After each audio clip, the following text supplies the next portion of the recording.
ही नहीं, लेकिन मैं डेफ़िनेटली मेरा एक्सपीरियंस शेयर करना चाहता हूँ। तो नागपुर में मैं ऑब्वियसली नागपुर कोई छोटा शहर नहीं है, अच्छा बड़ा शहर ही है और मेरा अपब्रिंगिंग प्रतापनगर में हुआ। मेरे अ, माँ-पिताजी दोनों पढ़े-लिखे थे, तो उन्होंने हमको किसी चीज़ की कमी नहीं महसूस होने दी।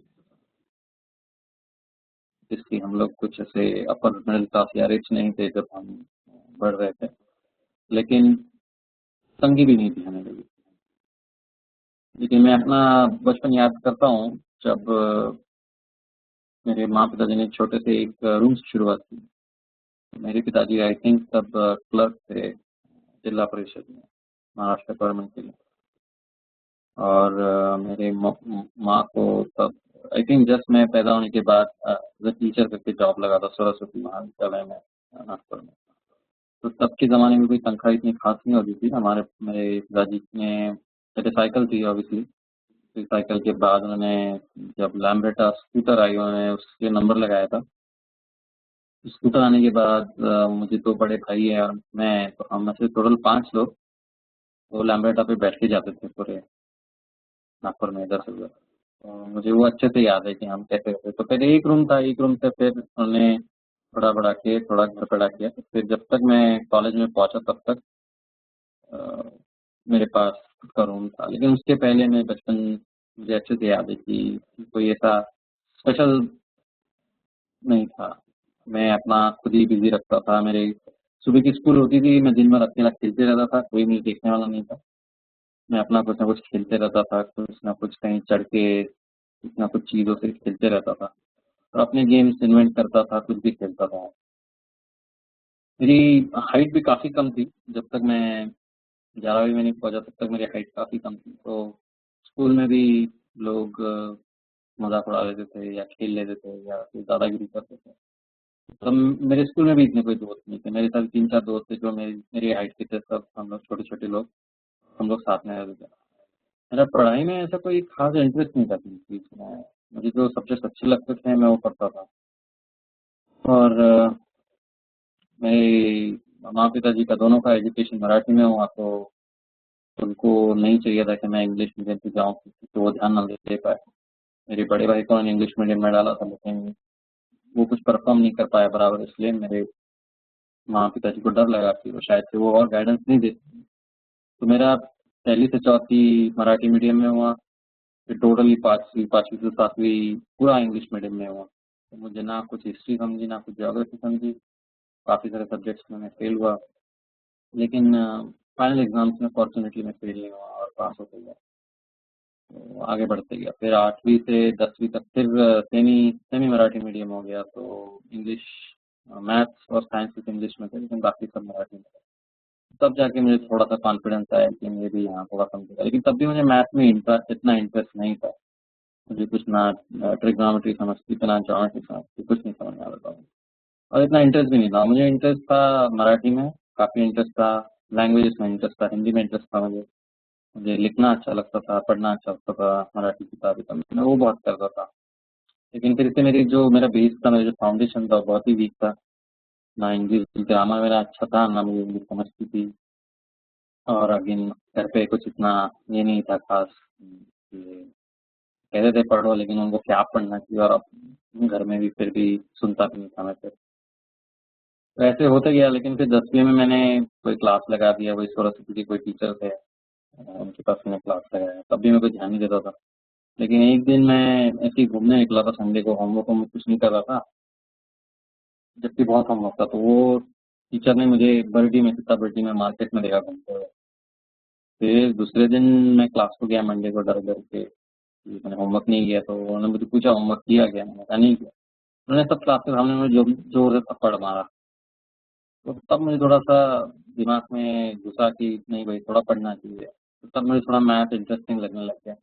और जब मेरा पूरा बोलना खत्म हो जाएगा तो आई होप आप लोगों को मैसेज मिलेगा कि it has nothing to do, your success has nothing to do with your talent, nor it has to do anything with your uh, capabilities. It's really about how much efforts you are willing to put into anything. तो तब जाके वो थप्पड़ खाने के बाद थोड़ा मैंने मैथ में थोड़ा मेहनत करना शुरू किया। तो मेहनत मतलब प्रैक्टिस करना चालू किया, दैट्स ऑल। प्रैक्टिस करते गया तो थोड़ा कॉन्फिडेंस बढ़ते गया, कॉन्फिडेंस बढ़ते गया तो थोड़ा एक्यूरेसी भी बढ़ती गई। तो 10वीं में मेरे ठीक-ठाक कोई मार्क्स आ गए, अच्छे स्कूल में एडमिशन मिल गया कोटा में। तब भी मुझे कुछ इतना रियलाइज़ेशन नहीं हुआ कि कुछ मेहनत करना चाहिए, या और मेरा भाई भी कोई आईआईटी वाईआईटी में नहीं गया, कोई इंजीनियरिंग कॉलेज में नहीं गया, तो उसने मुझे इतना गाइडेंस नहीं किया कि आईआईटी के लिए पढ़ना चाहिए। मे बी उसने एक आध बार ऐसा बोला होगा, लेकिन तब भी मुझे कुछ मालूम नहीं था। तो फिर 11th-12th भी मेरा वैसे ही हुआ फिर भी, लेकिन थोड़े 2-3 सब्जेक्ट में अच्छे लगने लग गए। स्पेशली मैथ्स फिर से अच्छा लगने लग गया मुझे। तो फिर तब जाके मैंने काफ़ी प्रैक्टिस की, तो 12th में थोड़े अच्छे परसेंट, लेकिन फिर भी केमिस्ट्री और फिजिक्स कुछ अच्छे नहीं आए, क्योंकि केमिस्ट्री फिर भी समझ नहीं आ रहा था, फिजिक्स भी कुछ समझ नहीं आया था। फिजिक्स की क्लासेस लगाई थी, लेकिन मैं उसमें सोता था रात को, तो कुछ इतना फिर भी इंटरेस्ट नहीं था। लेकिन ठीक है, फिर भी 12वीं में ओके परसेंटेज आ गए मुझे, और फिर रामदेव में एडमिशन मिल गया, मुझे इंटरेस्ट इंजीनियरिंग में। तो वहाँ पहुँच गया मैं। फिर फर्स्ट ईयर में नया जोश था, तब तक मेरी हाइट बढ़ गई थी, काफ़ी हाइट बढ़ गई थी, तो थोड़ा और जोश आ गया, थोड़ा और कॉन्फिडेंस आ गया, और फिर मैं थोड़ा बोल्ड होने लग गया। उसके पहले तो मैं काफ़ी शाय सा ही था, किसी से बात नहीं कर रहा था। तो तब थोड़ा कॉन्फिडेंस बढ़ गया मेरा, तो तब फिर मैं थोड़ा और एक्स्ट्रा करिकुलर एक्टिविटीज़ करने लग गया, लोगों से बात करने लग गया थोड़ा इधर-उधर। लेकिन फर्स्ट ईयर में पढ़ाई की मैंने, जैसे वैसे हुई, कर ली मैंने। लेकिन मेरे आई थिंक 4 सब्जेक्ट या 5 सब्जेक्ट फिर भी फेल हो गया था मैं, तो ईटी-केटी लग गई थी। लेकिन फॉर्चुनेटली विंटर में सब क्लियर हो गया। सेकंड ईयर में फिर तो 2 सब्जेक्ट रह गया। उसमें से एक प्रैक्टिकल था, जो कि मुझे बहुत बड़ा शॉक लगा कि मैं प्रैक्टिकल में फेल हो गया था। तो फर्स्ट ईयर में आई थिंक मेरे कुछ 50% आए थे। तो फिर सेकंड ईयर में भी मेरा तो 2 सब्जेक्ट छूट गए, लेकिन वो विंटर में भी क्लियर नहीं हुए। वो प्रैक्टिकल तो सबसे बड़ा शॉक था जो रुक गया, तो मुझे रीज़न पता नहीं क्यों रुक गया वो, लेकिन जो भी था प्रैक्टिकल रुक गया। फिर सेकंड ईयर हो गया, फिर उसके बाद मेरा क्लियर ही नहीं हुआ विंटर में, वो एक 2 सब्जेक्ट आई थिंक फिर भी लटके हुए थे। फिर समर सेमेस्टर आ गया, समर में भी नहीं निकला, तब मुझे डर लगने लग गया कि शायद मैं 1 साल अभी घर में बैठने वाला हूँ, डीसी लगता है। लेकिन मैंने कहा कि क्या अभी उसमें टेंशन क्या लेना है, अभी मैंने जो मेहनत की थी वही रिजल्ट्स हैं, तो उसमें तो करने पड़ना चाहिए। तो मैंने पॉजिटिव एटीट्यूड रखने की कोशिश की उस बारे में। थर्ड ईयर का थोड़ा मेरा इम्प्रूवमेंट होना चालू हुआ, फिर जब लोगों ने मुझे बताया कि नहीं, फाइनल ईयर का ही फ़र्क पड़ता है सबसे ज़्यादा। तो फिर फॉर्चुनेटली मेरा सेकंड ईयर क्लियर हो गया, फाइनल में पहुँच गया। थर्ड ईयर में मेरा एक भी सब्जेक्ट नहीं लटका, लेकिन परसेंटेज कोई ठीक खास नहीं थे, 60% आए। लेकिन फिर फाइनल ईयर में मैंने काफ़ी मेहनत की, और अगेन मेहनत मतलब प्रॉपर मेहनत, it's not that I put lot of hard work. मेरे काफ़ी सारे दोस्त थे जो उन्होंने बहुत बहुत मेहनत की, मतलब दिन भर रात भर पढ़ते ही रहते थे। लेकिन मैंने जो मुझे लगा कि जो इम्पोर्टेंट सब्जेक्ट्स हैं जो पढ़ना चाहिए, मैंने वही पढ़े, और अच्छे से पढ़े। जो मुझे इंटरेस्ट था, तो ऑपरेशन इंटरेस्ट हो गया अंडरस्टैंडिंग में, या फिर कंप्यूटर प्रोग्रामिंग हो गया, डेटाबेस मैनेजमेंट हो गया, उसमें मुझे काफ़ी इंटरेस्ट था, तो मैंने वो काफ़ी मेहनत की। तो फॉर्चुनेटली तब भी मेरे मॉम डैड ने मुझे कंप्यूटर खरीद के दिया थर्ड ईयर में, तो वो सबसे बड़ा गिफ्ट था मेरे लिए। फिर मैं घर में दिन भर रात भर कुछ ना कुछ प्रोग्रामिंग करते रहता था, कुछ ना कुछ सीखते रहता था। फिर फाइनल में फाइनली जाके मुझे अच्छे परसेंटेज आए, 70 आए, तो मैं टॉप 10 या 15 स्टूडेंट्स में आया क्लास में। मतलब सोचिए मैं कहाँ से शुरुआत की और कहाँ पहुँचा। लेकिन वो जब मैंने फोकस डाला, तब मैंने सोचा कि नहीं, मुझे ये करना है, और मैंने प्रैक्टिस की, उसके बाद ही वो रिजल्ट अच्छे आए। तो अब तक काफ़ी टाइम हो गया था, तब तक मुझे मालूम नहीं था कि क्या करने वाला हूँ। मुझे लगा मैं शायद से एमबीए करूँगा कहीं तो भी। लेकिन फिर एक दोस्त ने मुझे बताया कि अरे तुझे मालूम है कि यूएस जाना एक्चुअली काफ़ी आसान है, it's really not that difficult. आपको सिर्फ एग्ज़ाम देनी होती है, टोफल और जीआरई देनी होती है, और कोई ना कोई कॉलेज में एडमिशन मिल जाएगी, और आपको ग्रेजुएट सर्टिफिकेट मिल जाएगी, और आप वहाँ पहुँच जाओगे। तो मैंने तभी उसके बारे में कभी सोचा नहीं था, और तब तक मेरा 4th ईयर हो चुका था, जबकि मेरे क्लास के बाकी लोग ऑलरेडी पहुँच चुके थे यूएस में, क्योंकि उन लोगों ने थर्ड ईयर में एग्ज़ाम दे चुकी थी। उनको सब गाइडेंस था, उनको सब कुछ मालूम था। तो मैंने कहा अच्छा ठीक है, देखते हैं क्या जीआरई क्या टोफल। अगेन मेरा इंग्लिश कुछ खास नहीं था, बहुत ही वीक था, लेकिन मेरा कॉन्फिडेंस काफ़ी हाई था तब तक, तो मैं किसी चीज़ के लिए डरता नहीं था। तो मैं गलत भी इंग्लिश बोलूँ तो मैं खड़ा होकर गलत इंग्लिश बोलता था। तो मैंने जीआरई अटेम्प्ट किया पहला, तो बहुत ही खराब स्कोर आया मेरा एग्ज़ाम। मैंने पूरा सेल्फ स्टडी किया, बहुत ही खराब स्कोर आया। और मैं मुंबई में था जब एग्ज़ाम देने आया था, तो तभी मुझे रात को 12 बजे घर से फ़ोन आया नागपुर से कि मेरे पिताजी का एक्सीडेंट हो गया है और मुझे जल्दी से जल्दी घर आना पड़ेगा। तो मैं सुबह की ट्रेन लेके नागपुर पहुँच गया और मेरे पिताजी आईसीयू में थे। उनका रास्ते पे हमारे घर के सामने ही बहुत बड़ा एक्सीडेंट हो गया था। तो कोई ऑटो रिक्शा या किसी स्कूटर वाले ने जाके ठुक मारी, पूरा ब्रेन के पीछे मतलब सर के पीछे बहुत बड़ा छेद हो गया था। तो उनका बहुत ब्लड लॉस हो गया था और सीधा ब्रेन पे इम्पैक्ट हुआ था। तो वो आईसीयू में थे 3-4 दिन और उनका मेमोरी लॉस हो गया था। तो मतलब वो कोई नाउन्स नहीं प्रोनाउंस कर सकते थे, तो कोई नाम नहीं ले सकते थे किसी भी चीज़ का, कि आदमी का नाम हो या कोई चीज़ का नाम हो। वो काफ़ी स्ट्रेसफुल पीरियड था सबके लिए। तो उनकी मेमोरी वापस तो आई नहीं काफ़ी दिन तक। लेकिन मैंने एप्लीकेशंस किए थे मेरे वो खराब जीआरई स्कोर से, वो वापस आ गया मेरे पिताजी की मेमोरी आने से पहले। तो मुझे ऑब्वियसली खराब स्कोर्स थे, तो मैंने जो भी अप्लाई किया था 3 जगह अप्लाई किया था मैंने और ऐसे ही फर्टूस यूनिवर्सिटी में किया था मैंने, सिर्फ 5 जगह अप्लाई नहीं किया था। 2 रिजेक्शन आ गए थे और मैं तीसरा एक्सेप्टेंस के लिए होप कर रहा था, वेट कर रहा था। तो एक दिन मैं अपने ऐसे कंप्यूटर के सामने बैठा था, या मे बी 2 महीने के बाद की बात होगी, मेरे पिताजी का एक्सीडेंट हुआ था। वो तभी भी बात नहीं कर पाते थे अच्छे से, उनका मेमोरी तो लॉस में ही था, उनकी हेल्थ भी बहुत पुअर थी। ऑब्वियसली लीव पे थे गवर्नमेंट के, तो कुछ सैलरी वगैरह आएगी कि नहीं वो कुछ मालूम नहीं था। तो घर का इनकम भी उनको मालूम नहीं था होगा क्या होगा।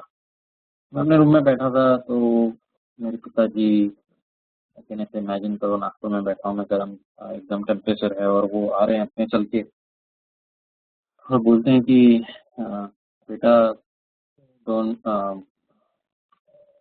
बुरा मत मानना, लेकिन मेरे पास एक बुरी खबर है। मैंने कहा क्या बुरी खबर है? तो उन्होंने वो मेरा तीसरी यूनिवर्सिटी का लेटर खोल लिया था, जो रिजेक्शन लेटर था, और उन्होंने वो मेरे हाथ में दे दिया। तो मैंने वो देखा और मैं पूरा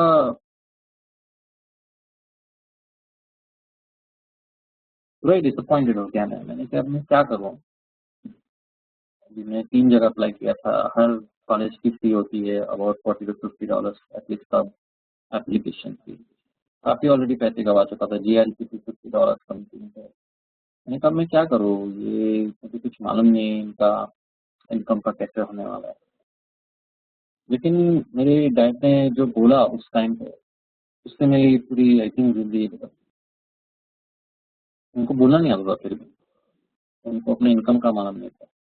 लेकिन उन्होंने मुझे ये बोला कि बेटा डरो मत, डोंट वरी, आपको जो सबसे अच्छा क्लास ले सकते हो आप वो लो और फिर से जीआरई के लिए अच्छे से मन लगा के तैयारी करो और फिर से अप्लाई करो। तो अगेन इमेजिन करो आप, ये कोई मैं रईस घर की बात नहीं कर रहा हूँ, ये मिडिल क्लास टोटली। वो सुन के मुझे एकदम अजीब लगा। मैं सोच रहा था कि मैं क्या करूँ, what should be the right decision at that moment. मैं उनको छोड़ के चला जाऊँ ऐसे हालत में पढ़ाई करने के लिए, या मैं ट्यूशन में इतना इन्वेस्ट करूँ, क्या करूँ मुझे समझ नहीं आ रहा था। लेकिन मैंने उनकी एडवाइस ली, मैंने इमीडिएटली दूसरे दिन पुणे चला गया, क्लास लगाया, 3 महीने में मैंने पढ़ाई की। और ऑब्वियसली मेरे फोर्थ ईयर के बाद की बात है, पूरा टाइम वेस्ट हो रहा था तब तक। लेकिन मैं बहुत अच्छा स्कोर आया जीआरई का। मैंने जो मेहनत की, अच्छे से प्रैक्टिस किया काफ़ी, और फिर मैंने 7 या 8 यूनिवर्सिटीज़ में अप्लाई किया। इस बार पूरा मतलब मैं पूरा प्रैक्टिस भी अच्छे से प्लान की, लोगों से हेल्प ली, मैंने गाइडेंस लिया, मटेरियल पढ़ा ऑनलाइन और बहुत अच्छे एसेस प्रिपेयर किए। तो मैंने आठों के आठों यूनिवर्सिटीज से फिर मुझे एक्सेप्टेंस आया, तो अच्छी अच्छी यूनिवर्सिटी सर, नॉट अब इन टीयर 1 यूनिवर्सिटीज नहीं, क्योंकि नागपुर से मैंने किया था ग्रेजुएशन, लेकिन ऑलमोस्ट सारे टीयर 2 और टीयर 3 से एडमिशन आ गया। टीयर 2 मतलब जैसे क्लेम्सन हो गया, सिटी यूनिवर्सिटी ऑफ न्यूयॉर्क हो गया, फ्लोरिडा से, और 2-3 अच्छी अच्छी जगह पे और एडमिशन आया था। लेकिन मैंने वेस्ट वर्जीनिया चूज किया क्योंकि मुझे किसी ने बोला कि वहाँ पे मुझे वेस्ट एसोसिएशन मिल जाएगी। मैं यहाँ पहुँच गया। फिर ऑब्वियसली एक बार आप ग्रेजुएट स्कूल में पहुंच जाते, यूएस में पहुंच जाते, तो अपनी इंडिया जैसे नहीं होता है कि ये पेपर था, ये क्लियर करो और इतना पास हो जाओ। यहाँ आप सब्जेक्ट सिलेक्ट कर सकते हो कि आपको कौन से सब्जेक्ट सिलेक्ट करना, कौन से पढ़ाई करने हैं, कौन से कोर्सेज लेने हैं।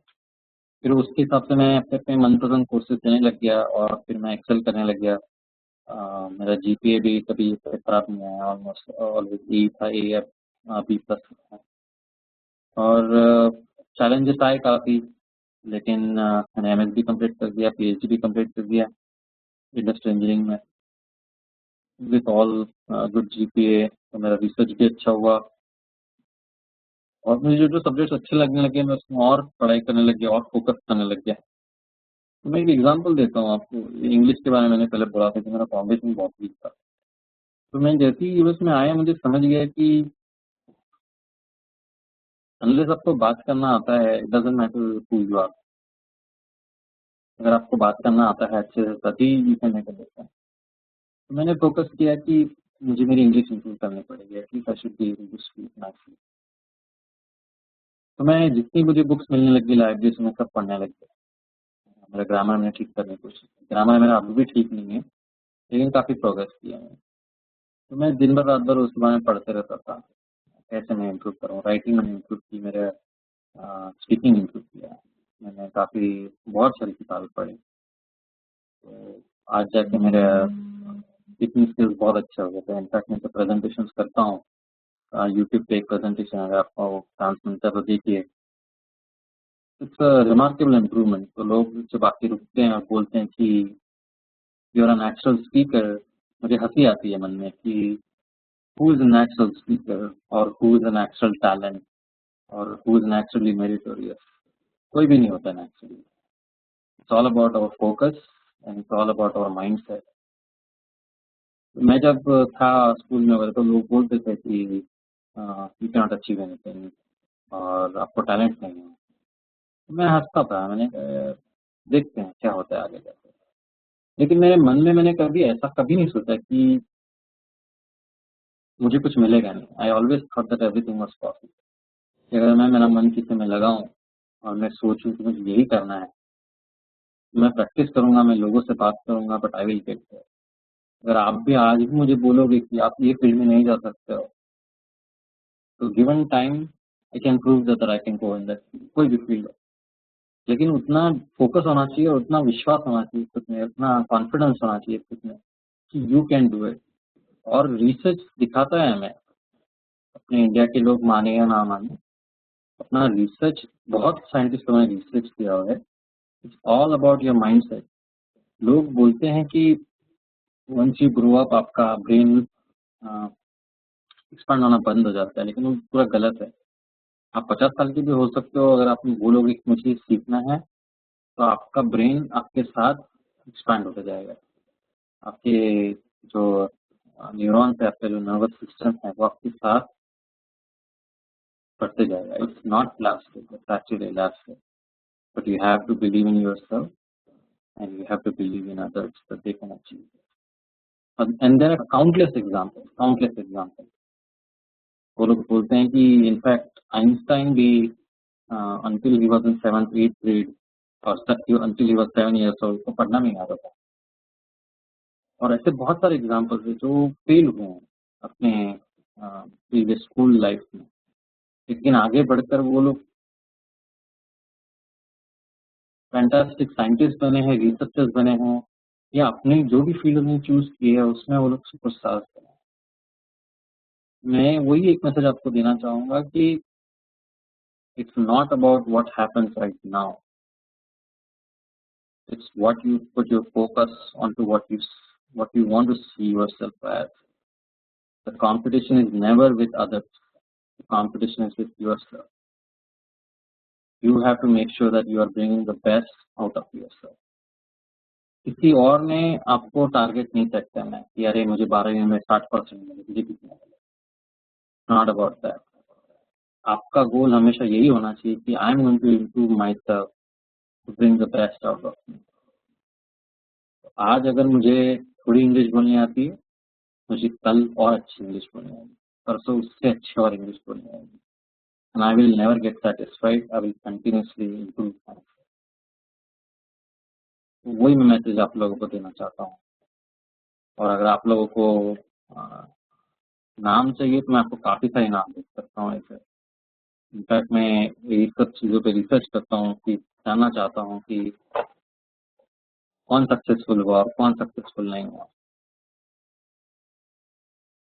एक दो नाम ढूंढने दो, बताता हूँ क्या।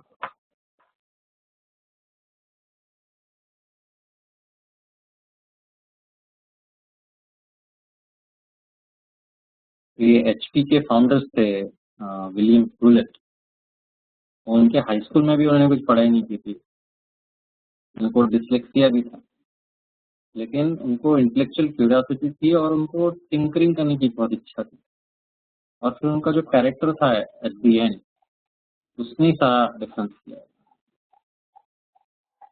At the end it's really about your character, your confidence और वो पैशन। मुझे कुछ करना है, मुझे सक्सेसफुल होना है, डजंट मैटर व्हाट अदर्स से। खुद में वो ग्रोथ माइंडसेट रख के, खुद को मैं फोकस रख के मेहनत करना, then you can really achieve anything. There is nothing impossible. It will take time, but really you can achieve whatever you want.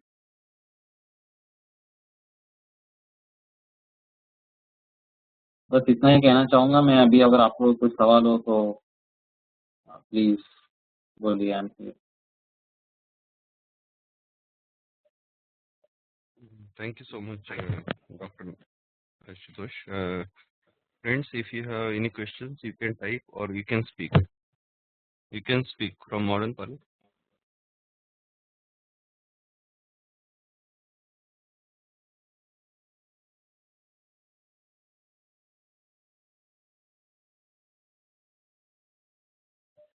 Or you can type as well if you have any questions.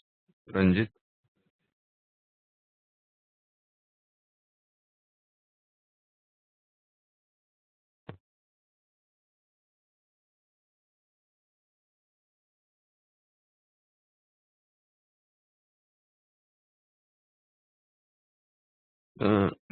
I have one question, Dr. Ashutosh.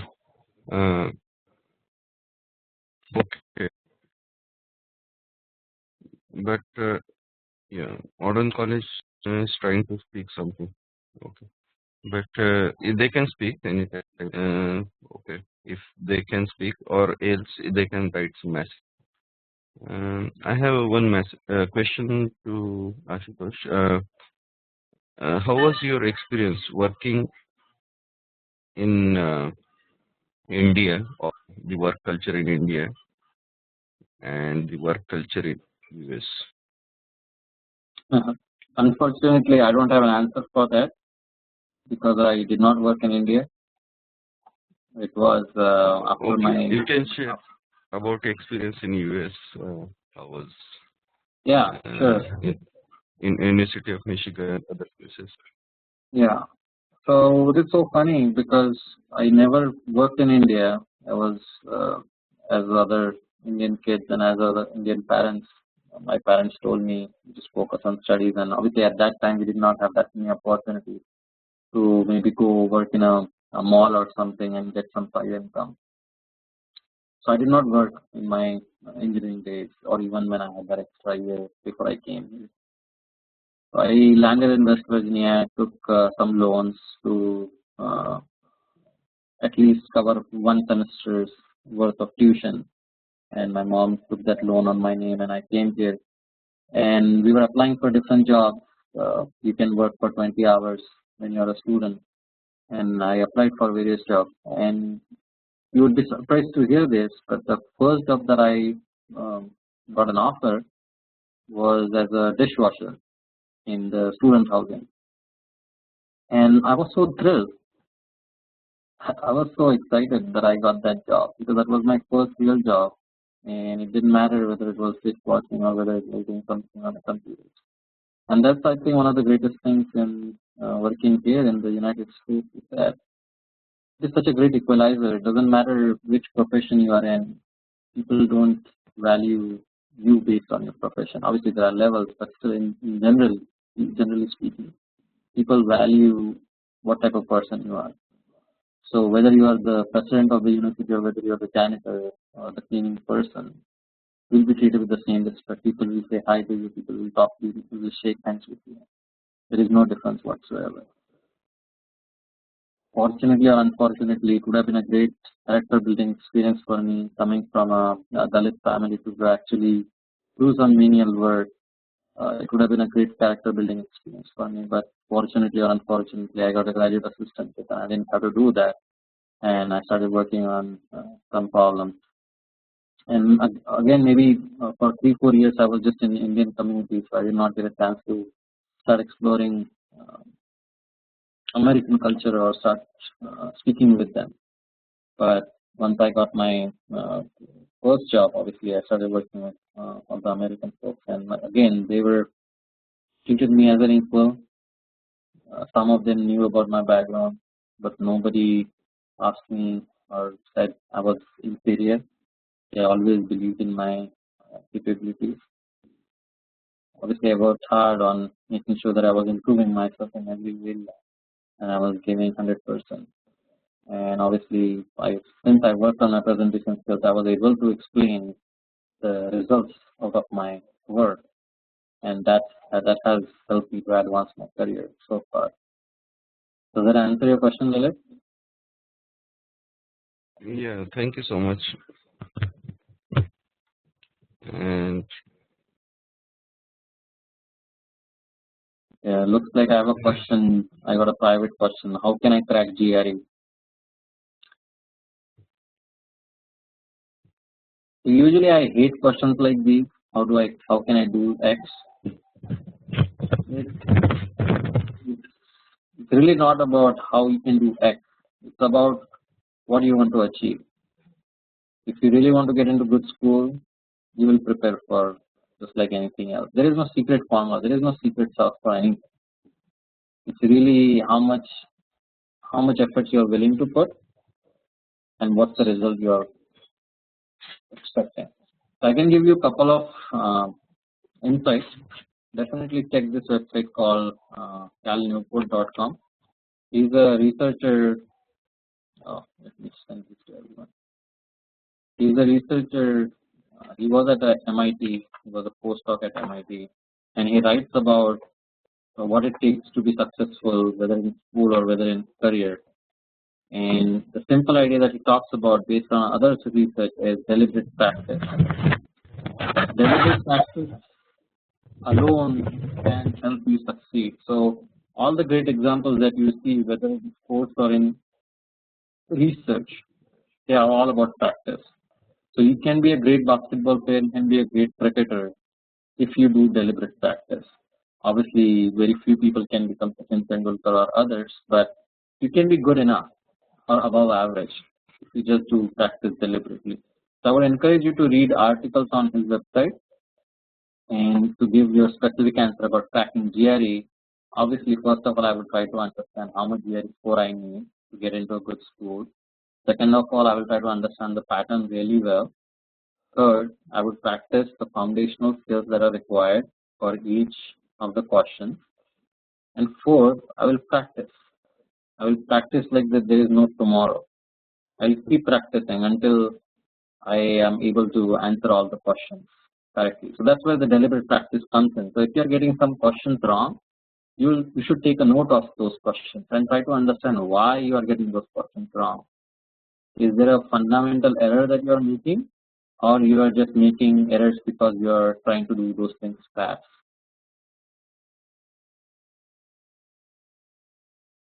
Does that help? If you are getting some questions right, don't focus on those that much. Focus on the questions that you are getting wrong and try to get some help why you are getting. And there are so many resources online that you can really try to find what the right answer is. And then try to find similar questions in the area that you got them wrong. And then you keep improving and keep practicing. And it's all matter of practicing. If you focus really 3 months even full time, you should be able to do that. And I'm speaking from experience. Obviously with GRE I did the same, but I also prepared for GMAT, although I did not get the score that I expected, but I prepared for my GMAT while raising 2 young kids and working full time. So I followed the exact same formula of practicing on my errors.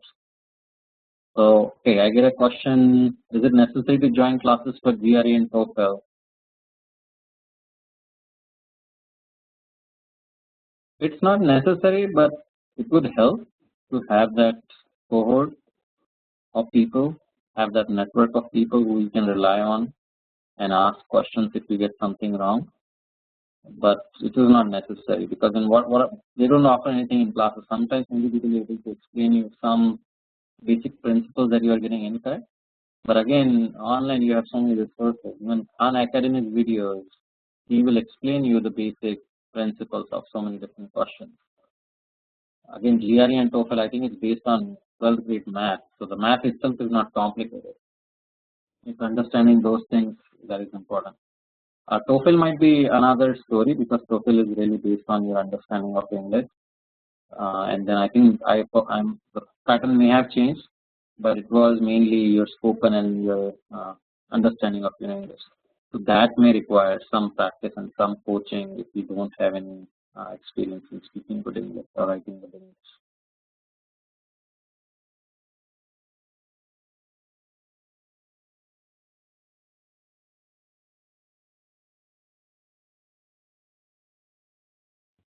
Okay. Asking for my email address.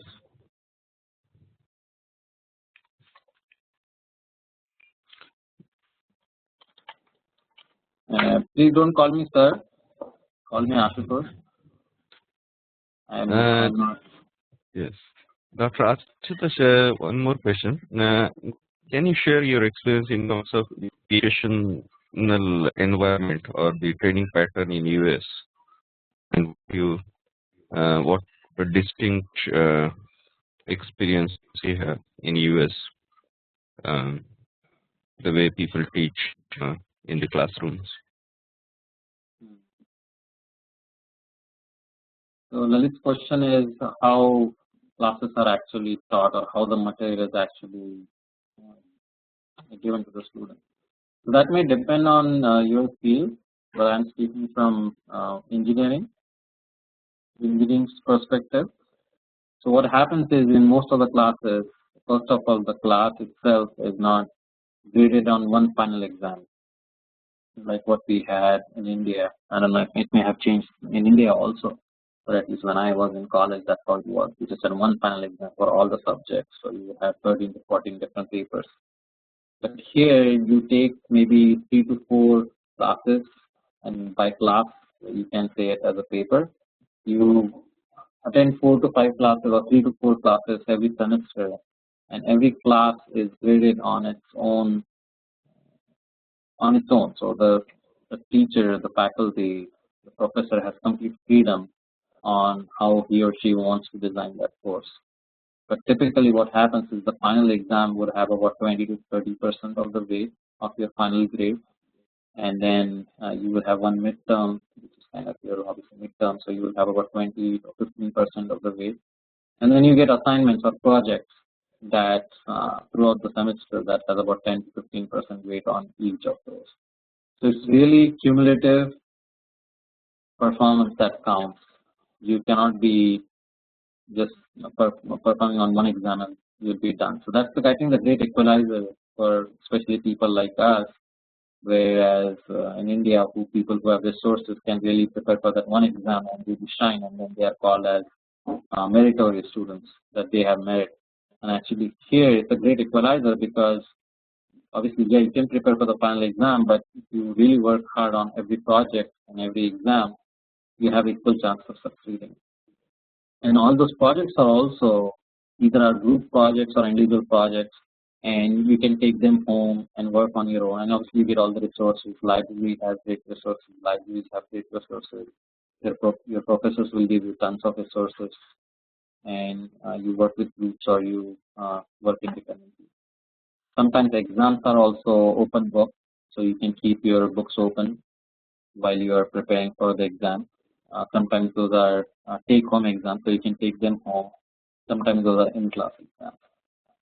But at the end, it's never about rote learning. It's about understanding your material. So understanding आप homework जब करते हैं, projects करते हैं, उससे आती है। And then it again emphasize in graduate school is more on research and more on your thought process. तो आपको अलग अलग